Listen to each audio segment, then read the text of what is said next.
ఈ మైసమ్మ తల్లి ఆలయం సుమారు 400 సంవత్సరాల క్రితం ఒక కోటలో నిర్మించారు. ఈ ఆలయం వెనక మనకు ఒక కోట కనిపిస్తుంది. దాన్ని అప్పట్లో కులీ కుతుబ్ షా నిర్మించారు. ఆయన మరణం తర్వాత ఈ కోట నిర్మాణం మధ్యలోనే ఆగిపోయిందంటండి. ఇక్కడ నుండి గోల్కొండ, చార్మినార్ వెళ్ళటానికి సొరంగ మార్గం ఉండేదంట. ఇక్కడ మనకు స్వయంభూ మైసమ్మ తల్లి దర్శనమిస్తారు. ఇక్కడ మనం రేణుకెళ్ళమ్మ తల్లిని, దుర్గమ్మ తల్లిని, చండీమాతను దర్శించుకోవచ్చు.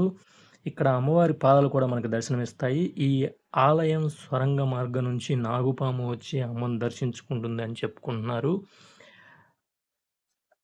ఆలయం కట్టినప్పటి నుంచి ఒక ఫ్యామిలీ కోడళ్ళు మాత్రమే ఇక్కడ పూజ చేస్తారండి. ఇక్కడ దావతులు జరుగుతుంటుంటాయి. చుట్టుపక్కల అపార్ట్మెంటు, బిల్డింగుల మధ్యలో ఉంటుంది. కోట మాత్రం చాలా పెద్దగా ఉందండి. ఇది హైదరాబాద్‌లో మనం ప్రతిరోజు చూస్తూ వెళ్ళే రోడ్ల మధ్యలో భక్తి విశ్వాసాలను తనలో దాచుకున్న కొన్ని పురాతన ఆలయాలున్నాయండి. శ్రీ కిల్లా మైసమ్మ ఆలయం కొత్తపేట ప్రాంతంలో ఉంది. గ్రీన్ హిల్స్ కాలనీ అంటారు దీన్ని. అయితే ఈ ఆలయానికి కిల్లా మైసమ్మ అనే పేరు ఎందుకొచ్చిందంటే, కిల్లా అంటే సాధారణంగా కోట లేదా రక్షణ ప్రదేశం అనే అర్థం వస్తుంది గదండీ! ఈ ప్రాంతానికి పాత కోట లేదా కోట నిర్మాణాల్లో సంబంధం ఉందని స్థానికంగా చెప్పుకుంటున్నారు. ఇలాంటి ఆలయాలు ప్రత్యేకత కంపల్సరీగా ఉంటుంది. ఒకవైపు చరిత్ర, మరోవైపు తరతరాలుగా వస్తున్న ప్రజల విశ్వాసం ఈ రెండిటి మీద ఆధారపడి ఉంటుంది. మనకు ఆ ఆలయం ఎంట్రన్స్ ఇలా కనిపిస్తుంది. ఆలయం ఎంట్రన్స్‌లోకి వెళ్ళంగానే శ్రీ కిల్లా మైసమ్మ దేవస్థానం అని కనిపిస్తుంది. నేను స్టార్టింగ్‌లో చూసి దీన్ని బయట నుంచి చూస్తే మనకు చాలా చిన్నగా కనిపిస్తుందండి. చాలా చిన్నలాగా అనిపిస్తదేమోలే అనుకున్నా. లోనకెళ్తే మాత్రం కోట చాలా పెద్దగా ఉంది. కోట చాలా పెద్దగా ఉంది. మెయిన్ ఏందంటే మనకు అమ్మవారు ఇలా దర్శనమిస్తారు మనకి. ఈ అమ్మవారి పక్కనే మనకి కనిపిస్తుంది గదా! అందులో స్వయంభూ అమ్మవారి రూపం మనకు కనిపిస్తుంది. వెళ్తే అబ్జర్వ్ చేయండి ప్రతి ఒక్కళ్ళు. తర్వాత ఆ అమ్మవారిని ప్రతిష్ఠించారు అని చెప్పుకుంటారు విగ్రహంలాగా. నెక్స్ట్ ఇక్కడ మనకి చండీమాత ఆలయం అది. చండీమాత అమ్మవారి ముందుగానే మైసమ్మ తల్లి పాదాలు కనిపిస్తా ఉంటాయి. ఇంకోటేంటంటే మనం ఎంట్రన్స్ లోనకి వెళ్ళగానే మనకు కుడివైపున, ఎడమ వైపున ఉంటాయండి. కుడివైపున వచ్చేసి దుర్గామాత అమ్మవారుంటారు. ఎడమవైపు వచ్చేసి ఎల్లమ్మ తల్లివారు దర్శనమిస్తారు. ఈ కుడివైపున ఉన్న దుర్గామాత అమ్మవారు ఈ దుర్గామాత అమ్మవారి పక్కనే చిన్న గూడులాగా కనిపిస్తుంది గదా! అక్కడ వచ్చేసి మల్లన్న స్వామిని మనం దర్శించుకుంటాము. ఈ మల్లన్న స్వామిని దర్శించుకోవడానికి ఈ మల్లన్న స్వామి పక్కనే సొరంగ మార్గంలాగా ఉందని, అప్పుడప్పుడు నాగదేవత వచ్చి అతన్ని దర్శించుకొని వెళ్తుందని, అమ్మవారిని కూడా దర్శించుకొని వెళ్తుందని చెప్పుకుంటూ ఉంటున్నారు. ఇంకోటి ఎడమ వైపున ఎల్లమ్మ తల్లివారు మనకు దర్శనమిస్తున్నారు. ఎల్లమ్మ తల్లికి నిమ్మకాయ దండలు, గుమ్మడికాయలు, బోనాలు సమర్పించుకుంటూ ఉంటారు. ఇంకా ముందుకొస్తే మనకొచ్చేసి ఇప్పుడు మనకు కనపడే ఆమె చండీమాత అమ్మవారు. ఈ చండీమాత అమ్మవారు ఎదురుగానే మనకు మనకు మైసమ్మ తల్లి పాదాలు కనిపిస్తాయి. చూడండి ఎదురుగానే. ఈ చండీమాత అమ్మవారి ఎదురుగానే మనకు మైసమ్మ తల్లి పాదాలు కనిపిస్తాయి. కోట ఏందండి బాబు! ఇంత పెద్దగుంది. నేనేదో కోట అంటే చాలా చిన్నగుంటదేమో అనుకున్నా గానీ, వెళ్తున్నా కొద్దీ ఉంది కోట.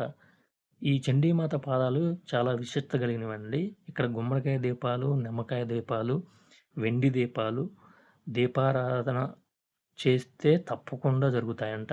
ఇక్కడ దీపారాధన అనుకోని చేస్తే మనం ఏదైతే కోరిక కోరుకొని దీపారాధన చేస్తామో, ఆ దీపారాధన కంపల్సరీగా చేసిన కోరిక కంపల్సరీగా నెరవేరుతుందని చెప్పుకుంటున్నారు. ఇక్కడ టెంట్ హౌస్ సామాన్లు కూడా ఉన్నాయండి. ఈ టెంట్ హౌస్ సామాన్లంటే బహుశా ఇక్కడ బోనాలు సమర్పించుకునే వాళ్ళకి, లేకపోతే భోజనాలు, తర్వాత మేకపోతులు, కోళ్ళు సమర్పించుకుంటారు కదా! ఆ సమయంలో బయట నుంచి వెళ్ళడానికి కష్టం కాబట్టి అక్కడే టెంట్ హౌస్ సామాన్లు అయన్నీ ఏర్పాటు చేశారు. ఇంకోటేంటంటే నేనిక్కడ ఈ గోడల మీద నేను ఇవి నంబర్స్ చూసాను. తర్వాత ఏంటా అని కనుక్కున్నాను. నంబర్సు ఈ ఆషాఢ మాసంలో బోనాల సమయంలో క్రౌడ్ విపరీతంగా ఉంటది. ఈ కిలా మొత్తం నిండిపోద్దంటండి. ఆ టైంలో నంబర్స్ వైసు రూమ్స్‌లాగా తీసుకొని, అక్కడే బోనాలు సమర్పించుకొని, అక్కడే ఫ్యామిలీతో ఎవరైతే కోరి ఎవరైతే కోరికలు కోరుకొని ముడుపు కట్టుకున్నారో, ఆ కోరికలు నెరవేరిన వాళ్ళు అమ్మవారి అమ్మవారికి మేకపోతులు, కోళ్ళు ఇచ్చేసి తర్వాత అక్కడే భోజనాలు సమర్పించుకొని వెళ్తా ఉంటారంట. చాలామంది చెప్పారు. ఇక్కడ ఇంకోటేంటంటే లచ్చక్క అనే ఆమెకి అడవిలో కట్టెలు కొట్టడానికి వెళ్ళినప్పుడు చిన్న గుహలో రాయి పైన కళ్ళు, ముఖం కనిపించాయంట. ఆహ్, చాలా అంటే దివ్యోపమానంగా కనిపించాయంట. అప్పుడు ఆమె అమ్మవారని గ్రహించి అక్కడ ప్రతిష్ఠించారని చెప్పుకుంటారు. ఇక్కడ గ్రామ దేవతలందరూ ఒక్కచోటే వెలిస్తే వాళ్ళందరికీ చాలా విశిష్టమైన శక్తులుంటాయని ఉంటారండి. కోట మీకు పైకెక్కి చూపిస్తున్నా చూడండి. చాలా పెద్దగుందసలు. ఎటు జూసినా గానీ డిస్టెన్స్ విపరీతంగుంది. పక్కన చుట్టుపక్కల మొత్తం మళ్ళీ పెద్ద పెద్ద బిల్డింగులున్నాయి. ఇది కొత్తపేట ఏరియా గదా! ఈ కొత్తపేట ఏరియాలో బాగా డెవలప్ అయిన ఏరియా గదా! ఈ డెవలప్ అయిన ఏరియాలో గూడా ఇలాంటి పెద్ద కోటుందని నేను కోట అంటే చాలా చిన్నగుంటదనుకున్నా. చూడండి అసలు ఎండ్ అటువైపు. Dead end.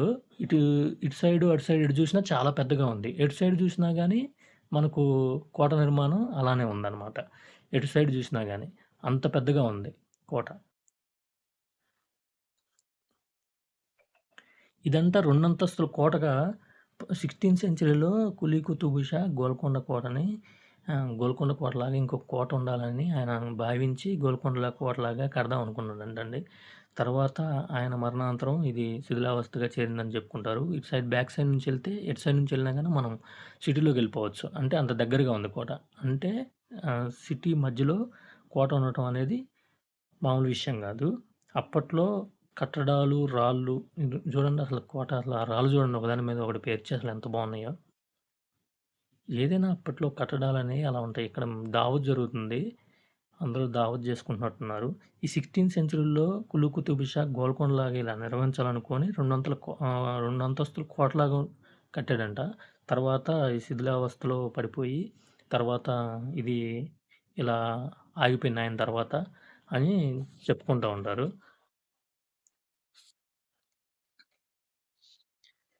ఇక్కడ ఎడమ వైపున మనకి ఎల్లమ్మ తల్లి దర్శనమిస్తారు కదా! ఈ మన ఇప్పుడు బ్యాక్ సైడ్ చూపిస్తున్నా కదా! ఎల్లమ్మ తల్లి ఆమె. ఈ ఎల్లమ్మ తల్లికి నిమ్మకాయ దండలు, గుమ్మడికాయలు, బోనాలు సమర్పించుకుంటారు. ఇంకోటేందంటే ఎల్లమ్మ తల్లి కూడా చాలా విశిష్టత కలిగిన అమ్మవారు. ఈ ఎల్లమ్మ తల్లికి మెయిన్ ఏంటంటే బెల్లం సాకులు, కల్లు సాకులు, వేపాకుల సాకులు సమర్పించుకుంటుంటారండి. అక్కడున్న భక్తులు కంపల్సరీగా బెల్లం సాకులు, కల్లు సాకులు, వేపాకుల సాకులు. అమ్మవారికి వడిబియ్యం పోస్తారు. చీరలు గూడా సమర్పించుకుంటూ ఉంటారు. మెయిన్ అక్కడ దుర్గామాత, ఎల్లమ్మ తల్లి, చండీమాత. ముగ్గురు కదండీ! ఈ చండీమాత దగ్గర గుమ్మడికాయ దీపాలు, నిమ్మకాయ దీపాలు, వెండి దీపాలు చేస్తారండి. ఈ దీపారాధన చేస్తే అమ్మవారు తప్పకుండా అనుగ్రహిస్తారని చెప్పుకుంటూ ఉంటారు. చండీమాత ఎదురుగా ఉన్నవి మాత్రం మైసమ్మ పాదాలని చెప్పుకుంటుంటారు. అన్ని గుడుల్లో పూజారులు మగవాళ్ళుంటారు. కానీ ఇక్కడ మాత్రం అమ్మవారికి పూజలు చేసేది ఈ లచ్చమ్మ అనే ఆమెకు సంబంధించిన వాళ్ళ తరాల కోడళ్ళు మాత్రమే ఇక్కడ అమ్మవారికి పూజలు చేస్తూ ఉంటారు. ఇది తరతరాలుగా వాళ్ళ ఫ్యామిలీయే పూజలను నిర్వహిస్తున్నారంటండి. ఎందుకంటే ఆమెకు మాత్రమే అమ్మవారు ఆ కోటలో అడవిలో కట్టెలు కొట్టడానికి వెళ్ళినప్పుడు కనపడింది కాబట్టి, ఈ చిన్న గుహలో రాయి పైన ఆమె ముఖం ఆమె చూసింది కాబట్టి, ఆళ్ళ ఫ్యామిలీ మాత్రమే ఇక్కడ పూజలు నిర్వహిస్తూ ఉంటారండి. ఇదొచ్చేసి మెయిన్ ఎంట్రన్స్ మనకి. ఇది దిల్‌సుఖ్ నగరు మనకి కొత్తపేట దగ్గర నుంచి మెట్రో దగ్గర నుంచి చాలా దగ్గరగా ఉంటుంది మనకి. ఇంకోటేంటంటే ఆహ్, ఇదొచ్చేసి మనకి ఓజోన్ హాస్పిటల్ ఉంటది గదండీ! కొత్తపేట కొద్దిగా ముందు బొంగులోనే మనకి ఓజోన్ హాస్పిటల్ అని ఉంటది. ఆ పక్కన గల్లీలో ఉంటదండి మనకి. ఈ ఇప్పుడు మెయిన్ ఇలా కనిపిస్తుందండి మనకి ఎంట్రన్స్. ఎవరైనా కొత్తగా ఎళ్ళే వాళ్ళకి ఏంటంటే, వాళ్ళు కన్‌ఫ్యూజ్ గాకుండా మెయిన్ ఇలా మనకి ఎంట్రన్స్ ఇలా కనిపిస్తది. చాలా దగ్గరగానే మెట్రోకి దగ్గరలోనే కనిపిస్తది. కాబట్టి ఇది ఎళ్ళటానికి గూడా పెద్ద దూరమేం గాదు. ప్రతి ఒక్కళ్ళు కంపల్సరీగా ఎళ్ళండి. తెలుసుకోవాల్సిన బాధ్యత ప్రతి ఒక్కళ్ళకి ఉంది గాబట్టి హైదరాబాద్‌లో మనం ప్రతిరోజు చూస్తూ వెళ్ళే రోడ్ల మధ్యలో ఇటువంటి భక్తి విశ్వాసాలను తనలో దాచుకున్న కొన్ని పురాతన ఆలయాలు ఉన్నాయంటే మాటలు కాదండి. కాబట్టి ప్రతి ఒక్కళ్ళు వెళ్ళి ఈ ప్రాంతాన్ని సందర్శించుకొని ఏదైతే కోరిక కోరుకున్నారో ఆ కోరిక నెరవేరాలని ప్రతి ఒక్కళ్ళు కోరుకొని అమ్మవారికి ముడుపులు కట్టుకొని రండి. ఇక్కడ కోరిన కోరిక నెరవేర్చడంలో అమ్మవారు కొంగు బంగారంగా చెప్పుకుంటున్నారు కాబట్టి మనం ఇలాంటి టెంపుల్స్ గురించి తెలుసుకొని ప్రతి ఒక్కళ్ళం వెళ్ళి తెలుసుకుంటే చాలా మంచిదండి. కాబట్టి ఇలాంటి వీడియోలతో మళ్ళీ మనం కలుసుకుందాము. ఇలాంటి వీడియో మీకు ఈ వీడియో నచ్చితే కంపల్సరీగా షేర్ చేయండి, లైక్ చేయండి. మళ్ళీ చాలా ఇలాంటి కొత్త కొత్త వీడియోలతో మీ ముందుకు వస్తూ ఉంటాను. మీ రాజేష్ నాయుడు. కంపల్సరీగా తెలుసుకోండి, వెళ్ళండి. వీడియో నచ్చితే లైక్ చేయండి, షేర్ చేయండి, సబ్స్క్రైబ్ చేయండి. ఇంకో వీడియోతో మీ ముందుకు వస్తాను. బై.